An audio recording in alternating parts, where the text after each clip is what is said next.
Hello guys, in the recent uptake of home network storage solutions sparked by the emergence of the Ugreen NAS lineup, I would like to share my simple home network setup that has proven to be reliable over the years. Welcome!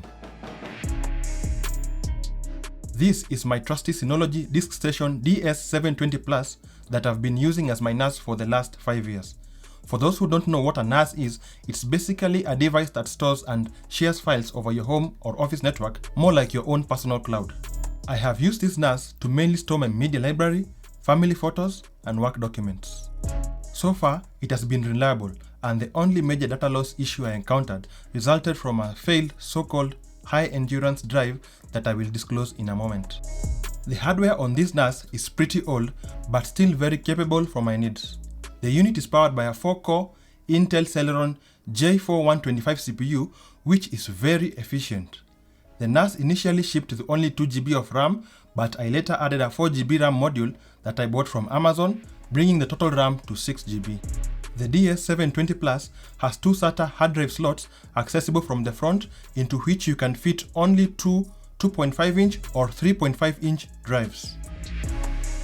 There are also two M.2 NVMe SSD slots at the bottom for caching drives, which serve the purpose of speeding up the hard drives by caching frequently accessed data.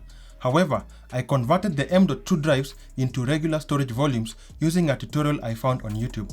I have linked the video below. In regard to I/O, we have LED activity lights for each drive as well as for the system status, a USB 3.2 regular Type A port, and the power button. Over at the back, we have the exhaust fan, which I might say is very silent.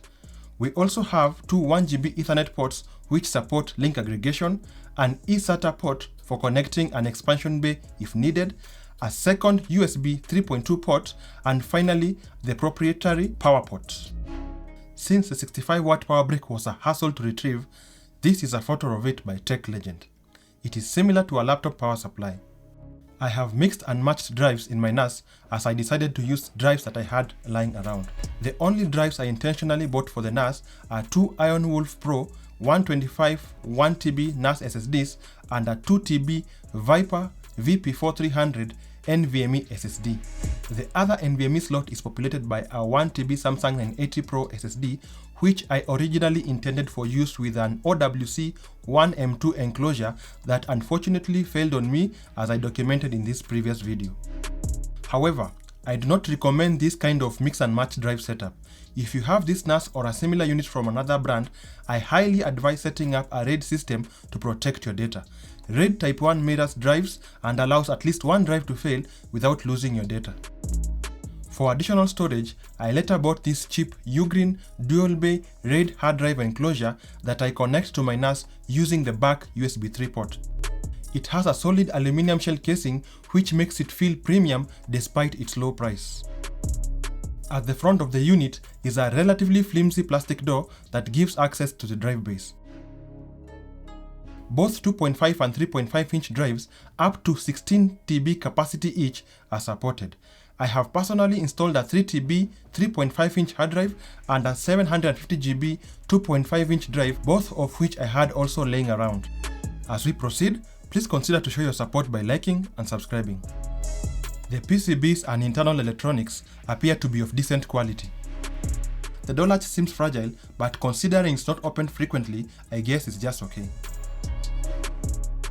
At the back of the unit, we have a RAID switch for manually configuring different types of RAID setups, a reset button, a USB-C 3.1 port supporting up to 5 gigabits transfer speeds, a 12 volts DC power port using a typical barrel jack, and finally the power switch.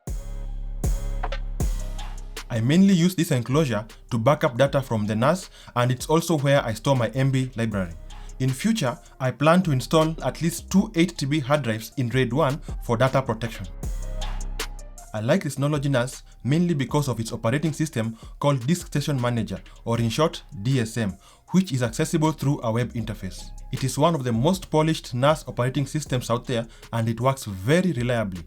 DSM supports a lot of apps including MB Server, which I use to broadcast my media to my client devices.